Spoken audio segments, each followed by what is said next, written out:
Gaze reading where the greats drop by. Trendy authors tell us all the who, what, and why. Anyone can listen, cause we're spoiler free. Gaze reading, from Pulitzer stars to book club picks, where the curious minds can get their fix. So you say you're not gay, well that's okay. There's something for everyone. Gaze reading.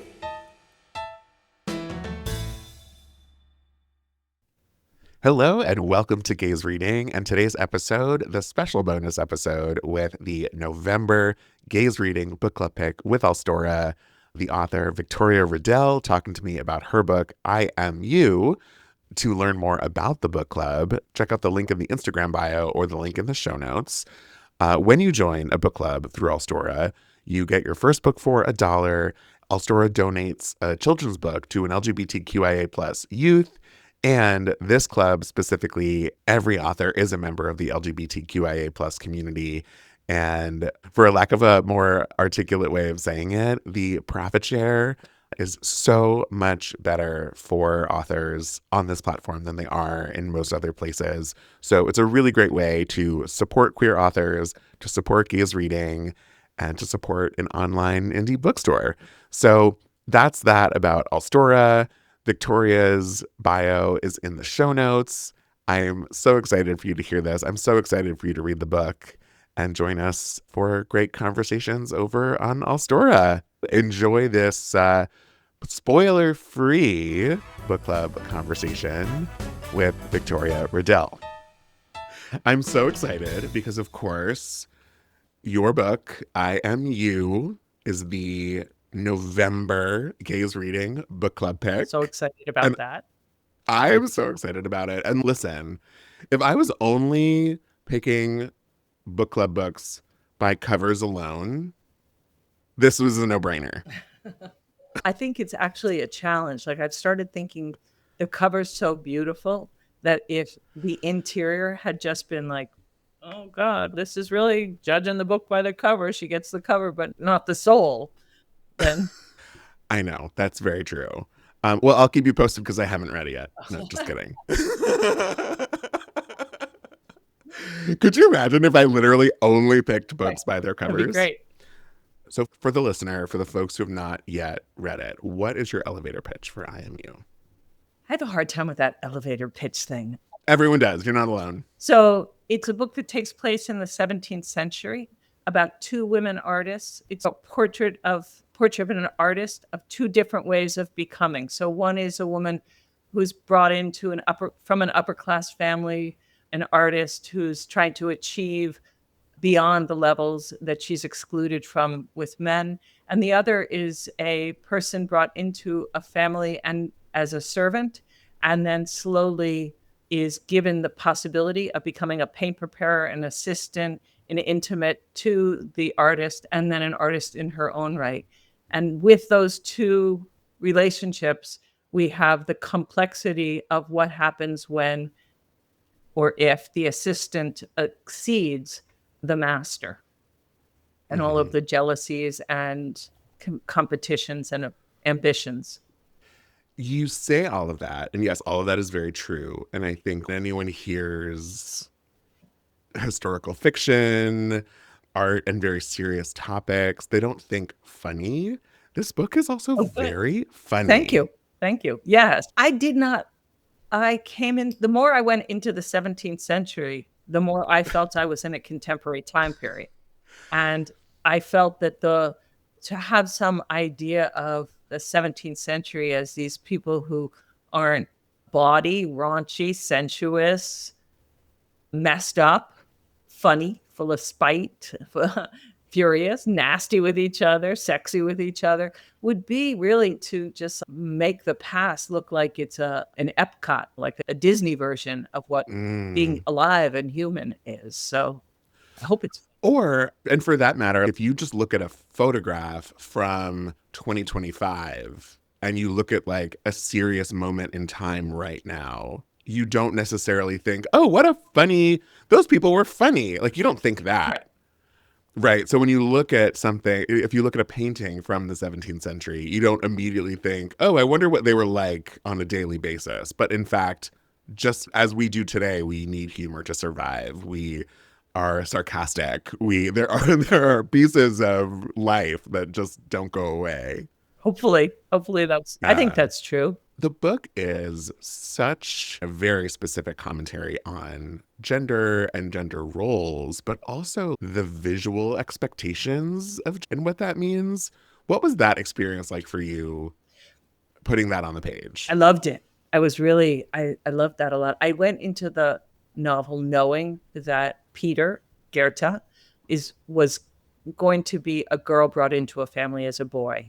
It seemed immediate to me. It wasn't like, oh, this seems like a good idea. It was an inevitability for me.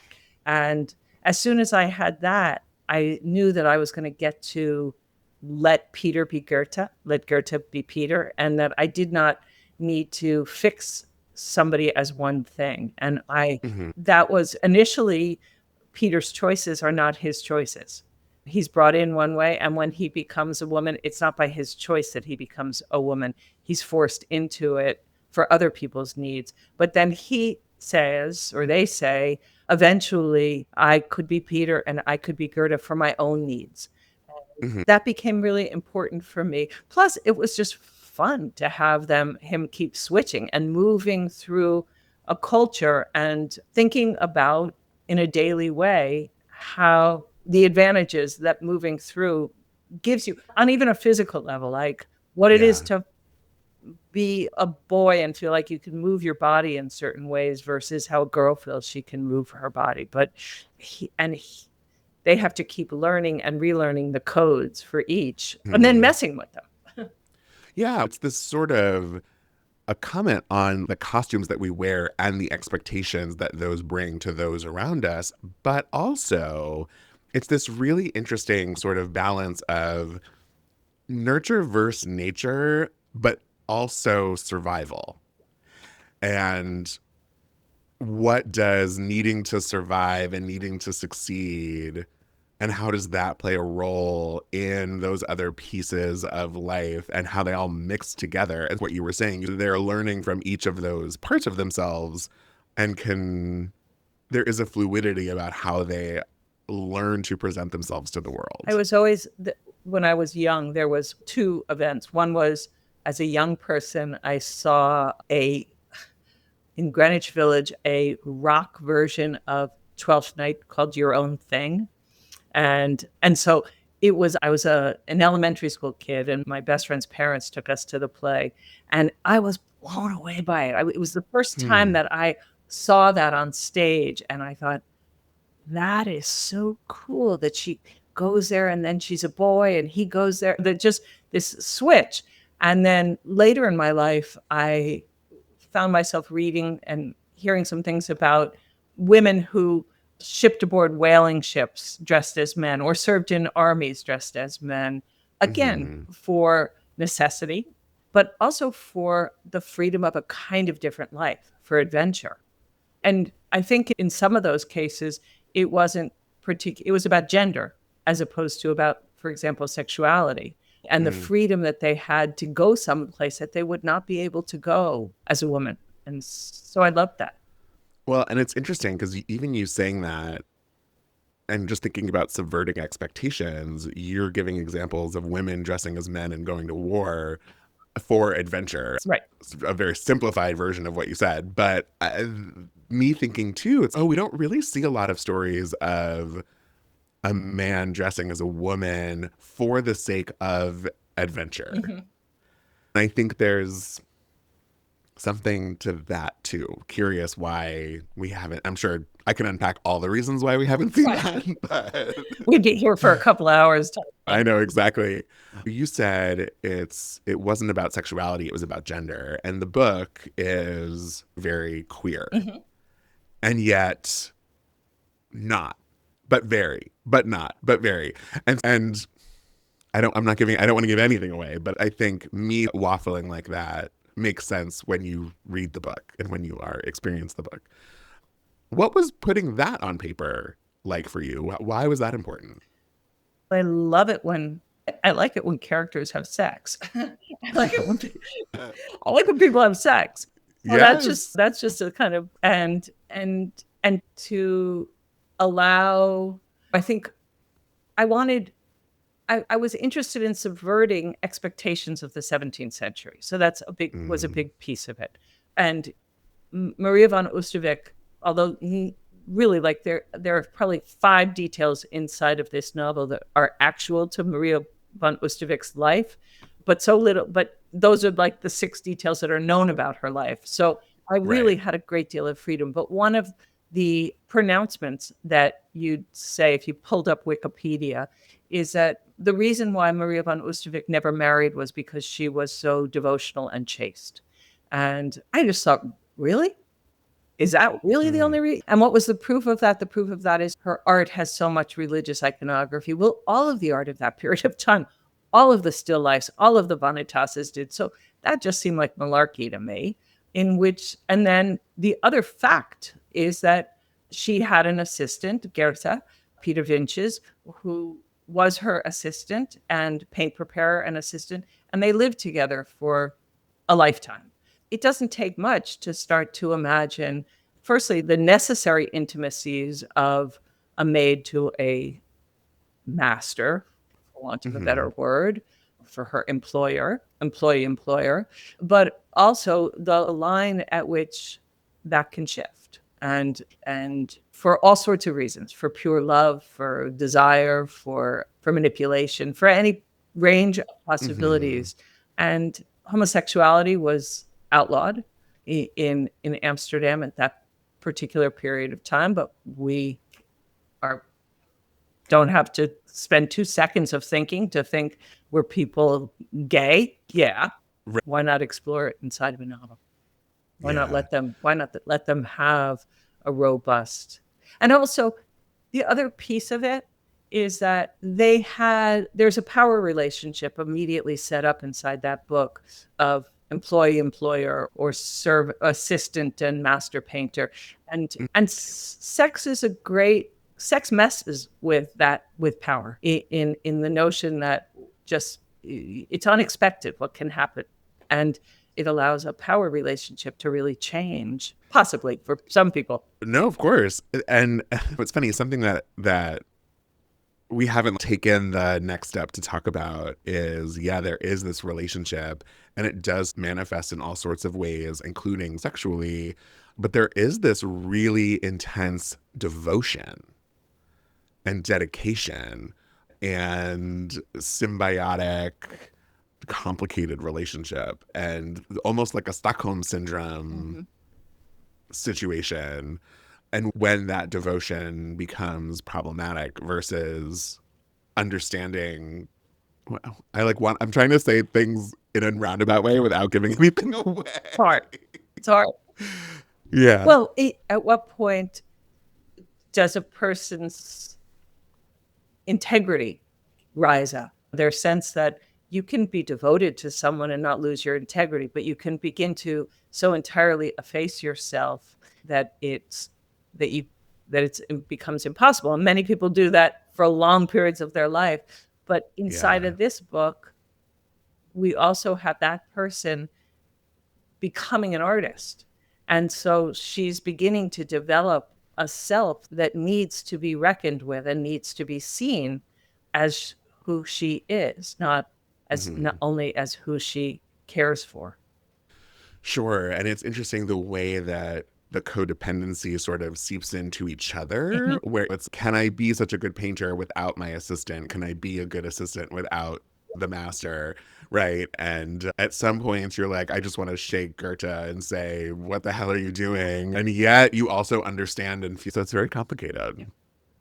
And in that sense, Maria is a tricky character, but I I at least I love her even with all of Hmm. her complications and her cruelties. I think we that may be another gender aspect of the novel, that we acknowledge and accept the sort of terrible male artist in a way that we don't accept a terrible female artist or a brutal one. And she has I, some of that brutality in her ambition. Absolutely. And it's so interesting because we have modern examples of that. And I think we perhaps have less 17th century Right. examples of that. But you look at something like The Devil Wears Uh-huh. Prada, right? And you're like, you look at these assistants and you're like, how could you tolerate this behavior? And you're like, oh, wait, no, when I contextualize it, Yeah. there, there's no other way. Slash, you understand why Miranda Priestley needed to do what she and behave the way she behaved to get to where she Right. is. I mean, I listened to on 3x speed all 48 hours of the Barbara Streisand memoir. Oh, wow. And it you learn about what she had to tolerate in a man's world and how she persevered and what she did. And you can justify her behavior. I don't know. I don't know that she's not known necessarily to behave poorly. But she's a diva. Yeah. And when you learn what she had to go through, the diva status is justified. Yeah. Do we have and so, do we have a male word for a diva? that's I don't interesting. know. An asshole? Yeah. Right? I don't know. What a question. Gonna be thinking about that one. Right. What is the Weinstein? What do you call him? A monster? Right. Yeah, I think they're sometimes called a monster. But do we call Picasso a monster? Do we call the poorly behaved, the imperious male artists? It's interesting because the word monster has such a connotation because it's like you think it kills things, it's evil, whereas diva is A little more to fabulous. me it's more fabulous and like difficult, but like not gonna kill someone. Right. Right. So it for that comparison alone, it's not right. Yeah. But it is the first thing that comes to mind. Yeah. So that's very interesting. I know we're We're both gonna be at some point. I'll I know be emailing, texting. I know. I got it. I can't We're gonna be wait. parsing it out. But that's such an interesting question. And then, so thinking too, there's some very simple quote in the book that just says beauty is transformation. And thinking about everything that we're talking about right now, that resonates with me too. What does beauty mean? How can it transform you or a painting or an expectation or whatever? What does that mean to you? I love that sentence, but it's part of a paragraph that starts out, to love color is to love decay. Yeah. And it's actually so funny that you say that because I underlined both things and I was like, what would I prefer to talk about? Or what in a truncated time? They feel yes, exactly. And that's one of the, if you have aspects of a book that you get to keep weaving through and they hopefully do their job in that lane, but they hopefully resonate into the other lanes. Those are both true. I hope for the characters as well as for the making of paint, which is where that sentence comes up. And to the 17th century, you can't go in and buy a Winsor Newton tube of paint. You could buy these from people who were called colormen. You could buy a bladder of paint, but generally in workshops and studios, you had assistants who made the paint. They bought the rock, they bought the minerals, they bought the plants, they bought the bugs and made the paint. And so you were seeing rot, that beauty comes out of rot. And then, so out of something terrible comes something gorgeous. And out of that gorgeous, meaning paint, out of dead bugs from Mexico, you're getting red paint. And then with that red paint, you're creating something else. You're creating a flower. You're painting a flower. So it's that transformation. And also that inside of this, that kind of beauty, whether it's knowledge or a changing self or the capacity to see things more clearly, which is what Peter Granta does through the novel, they transform as a human. They, I don't know that they actualize, but they actualize. They become their own, they become the subject of their story. Yeah, and over the course of not a lifetime. The book pretty much doesn't a last a lifetime. lifetime, but it does last a long time. You do learn a lot about yourself. Back to the beauty is transformation thing. From decay comes this beautiful thing. And I think it's like back to the Stockholm syndrome thing, right? From the complicated relationship comes Right. right? And you don't necessarily get the art without the complicated relationship. Wouldn't it be nice if you could? Wouldn't that be easy peasy? Yeah. And then, of course, there's the question of how do you define art? What is art? What does it mean to be? I'm not necessarily asking those questions of you because I don't know that they're answerable / you'll have your own answer today and you'll have your own answer tomorrow. Totally different, right? Yeah. But inside the book, just to be inside of there, I had two thoughts at the same time, but one is initially Maria keeps saying to Peter, she always calls Granta Peter. She'll say, Peter, what do you see? What are you thinking? What do you know? And that invitation to that awakening of Peter's self. At first, Peter's like, what do I see? I don't know. I see a hill. And Maria says, what do you see? Observe it. And then it becomes clearer. And then Peter begins to see light differently and the shape of a peach differently. And the world gets more alive, more vibrant, more beautiful. And so Maria invites it. And then the result often gets in the way of their relationship. To be invited to see to be invited to be a fuller person often bumps up. You use the word codependent, which I suppose they really truly are.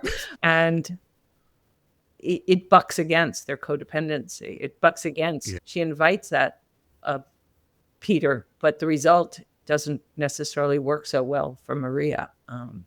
So that's one piece of the artistry. But the other thing that I was thinking about was there's the kind of artist that Maria was, which was the idea was to make something so that you could not even see the paint line, to make something so clean. The hand was called actually clean, the paint stroke, so that you never saw a stroke.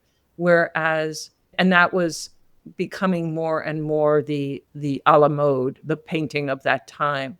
Whereas Rembrandt, for example, who could do that like nobody's business, also deployed what they called a rough stroke, and which is artistry. There's some discussion in the book about, isn't that just lousy? Isn't he just a kind of peasant painter, I think? And so there's the question of what is art, two very different versions.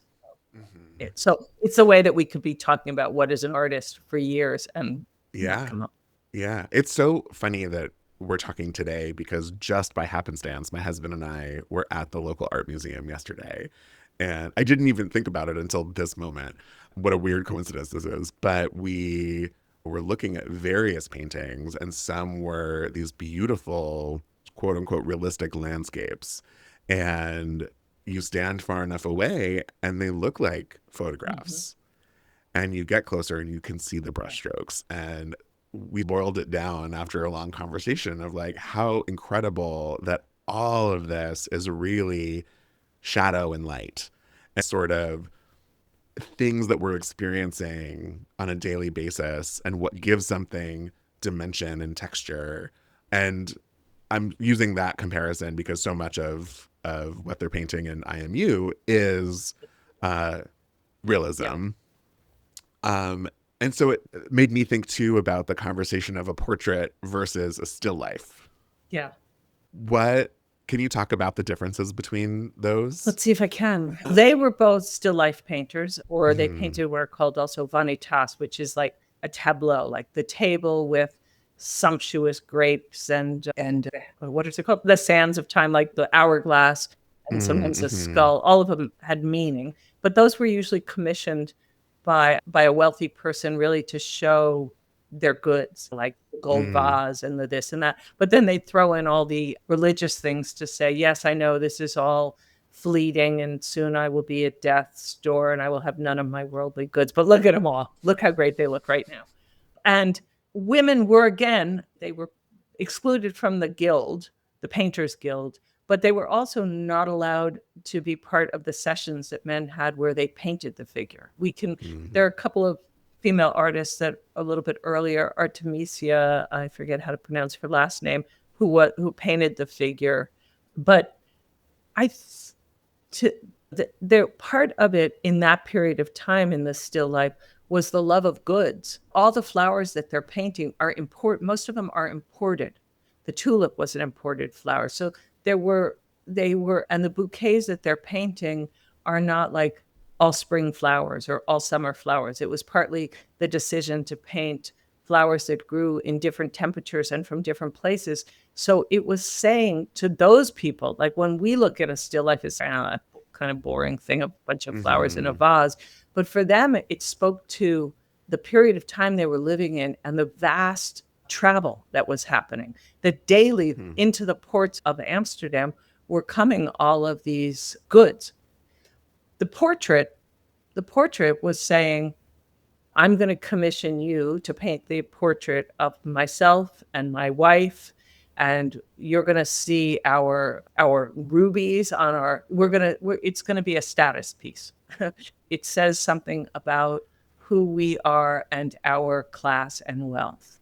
The interesting thing also about that period of time was they began to break with that. And that was part of Rembrandt's and Vermeer's genius, was to have these paintings with Vermeer, the young maid opening the envelope, and with Rembrandt, he was going into the streets and drawing the washerwomen and drawing whomever. He was going into the Jewish quarter and drawing the Jews, the Portuguese Jews. So it was a push into the regular life, and the middle class was beginning for the first time to have art in their homes.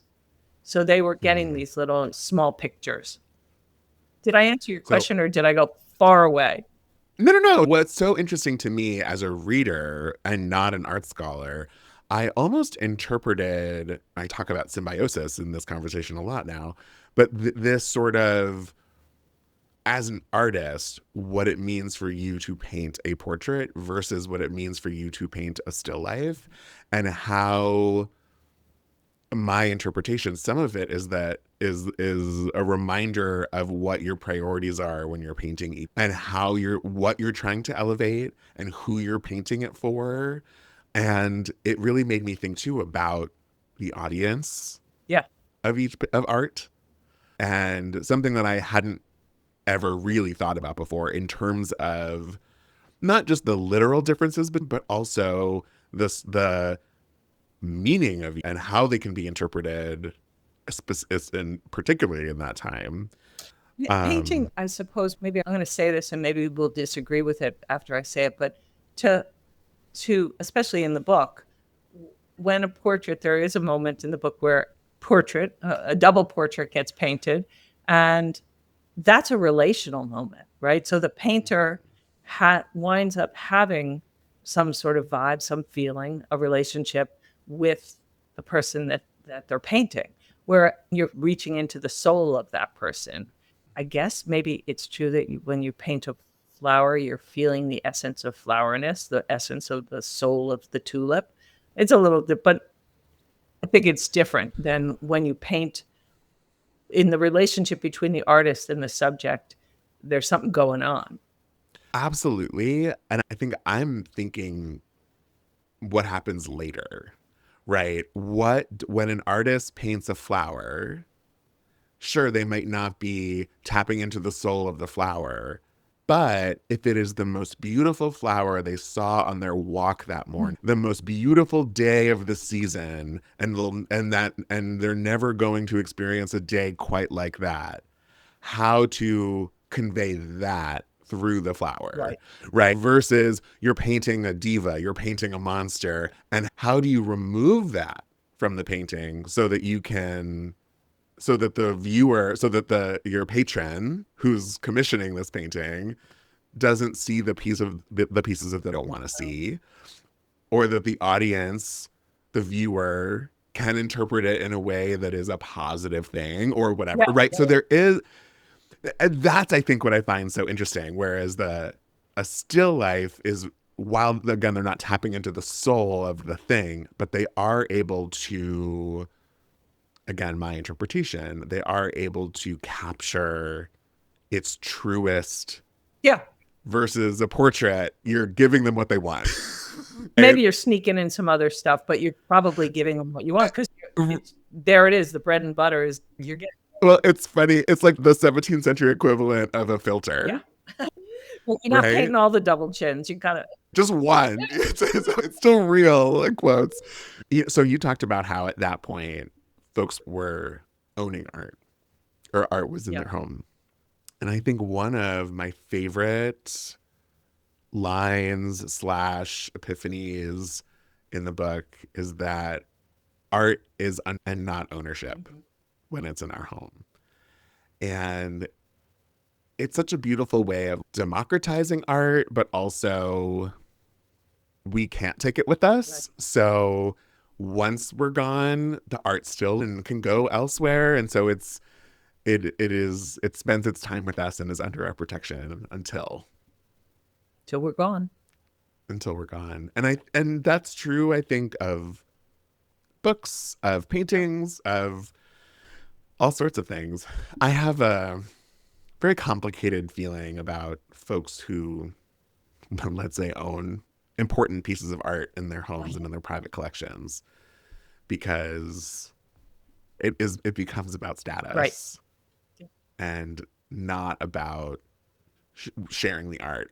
And sometimes, though, you have to wonder, why was it painted in the first place? So many of the paintings were painted up for ownership. So many of the art found their ability to feed themselves by being owned by the Medicis, or being brought into various courts as the court painter. So there's a long history of owning in art. And that's why, right, we love those beautiful sculpture parks where we can be out and among it now. I've spent so many days in various outdoor sculpture gardens, parks, where I think this is so great, just to walk through the woods and come upon a sculpture. What if you can't really do it with a painting, it would corrode, but it's so great. Yeah, no, but you walk into a museum, a free museum, you walk into a gallery. That's the most amazing thing about New York galleries, and I think galleries in general that I think people don't necessarily realize, is you don't have to pay. You could just go in. You just walk into the galleries. If you're in New York City, walk around the Chelsea galleries, pop in, look around. Spend a long time. Nobody says get out. No. There used to be on Madison Avenue an antiquities shop that had Greek and Roman objects. And I used to just love to go in there. For one thing, I loved all the Greek and Roman jewelry. I was really into it. But I would look at a vase or a cup or something, and I could ask the guy a question, and you were getting a curated show, and then he'd say, "You want to hold it?" And I'd say, "Are you sure?" And he'd say, "Don't drop it, don't be a klutz, but yes, hold it." And so I would hold this object that was BC or a beaut, and it was amazing to me. It was. And that was just in a shop. And I went there a fair amount. I brought other friends there because I loved the place so much. Yeah. And I never bought a thing. Right. You didn't care? Yeah, it's this very interesting. And again, at some point, someone owned that cup. At some point, many of those things were functional. People owned them. Right. Yeah. So that's a different thing. That's here. It was functional, and now it's rarefied. So that's a different aspect of it. Yeah, paintings are less. But yeah, it was. But when you sometimes see, if you go to another great place to go, or to the auction houses, because that's you see someone's collection, but you can often read the provenance of a painting, all the different places where it's been owned before. They don't always give the address of the person, but you can learn it was in this person's, this collection and that collection, in this museum and that collection. So it keeps moving around. And now something that I learned from journalist Bianca Bosker, she has a book called Get the Picture, which is terrific. Say it again, Get the Picture? Get the Picture by Bianca Bosker. It's nonfiction. And she really immerses herself in the art world, and she volunteers for an artist. She works at a gallery. She goes to Art Basel with a gallery, and then wrote a book about her whole experience. one of the things that comes up is the fact that most is will require someone to, if they want to buy a painting for themselves or buy a piece of art for themselves, they have to also buy a piece of art for a museum. That's cool. Yeah. That's great. So depending on the status of the artist, of the thing, so basically the idea is to democratize it, right? Yeah, You're not, yeah, I want that's to a read that fact. book. Oh, it's terrific. It's very good. I think you'll love it. For the person, and we touched on this at the beginning, but for the person who says, historical fiction isn't really my thing, I don't know that I want to read this book for this book club, what would you say to them? The first thing is, I don't know if historical fiction is my thing. I never think, oh, I want it, it's never been a thought I've ever had. I want to read a book that's historical fiction. I Yeah. don't think about books that way. And I would Mhm. argue that every single book we read, if I want to apply that term, is historical fiction. We read a book about the moment a novel about the moment we're living in, right? Already the novels that came out Yeah, about COVID are a kind of historical fiction. They encapsulate a absolutely. moment that we moved through. And in Lord, that we have a big world of books and a world of time, and in 40 years, 100 years, a novel that came through from this period of time would be considered historical fiction. So Hmm. but that said, I'm not writing a novel that takes place in 2025. But I do think that by entering a different world, we often see into the world we live in.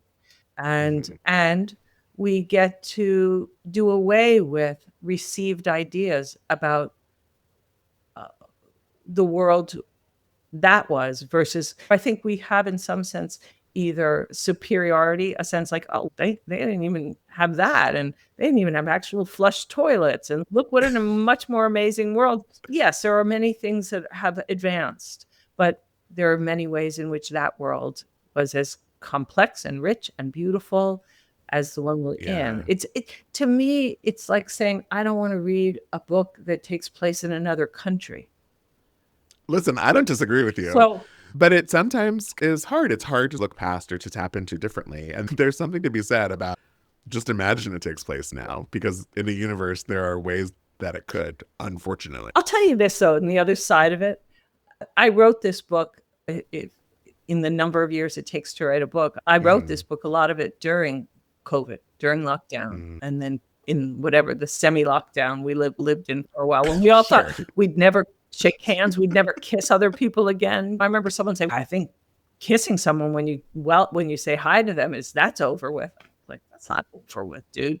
But Yeah. I wrote this then, and I loved for a moment stepping out of the life I was in to enter another world, to be Yeah. lost in another world. And there are many moments in the world we're in right now where I would like to be lost from this world that we are Hmm. in. And we do it in all sorts of healthy and unhealthy ways, probably. But so you turn away from that page in the newspaper and you play Wordle instead, Yeah. somehow entering another world that's sensuous and rich. I don't know. Sounds okay to me. Amen. And it's going to make you want to become a painter, and it's going to make you want to make your own paint, which shocked me. I was like, ooh, let's make our own I did it. paint. I went to a workshop. I went to a work. I had to learn, right? This place offered a weekend workshop in making paint as they did in the Renaissance. And so I took that workshop. It was really fun. I was the only non-visual artist in the room. I had a Yeah. great time. It was great. That's so It was cool. Do you fun. still have your paint? I do. Hang on one sec. Here's a jar of malachite. Cool. Here's a jar of gall ink. You'll encounter gall ink in the book. Uh-huh. Here's a little bit of eggshell white. And I think this might be walnut ink. And I have somewhere up there azurite. That's Yeah, it was so really fun. cool. It's funny because it made me, I was like, you're not getting a ton of paint when you're making it like this. So I was like, poor Granta having to do this all the time. Right? Exactly. So funny.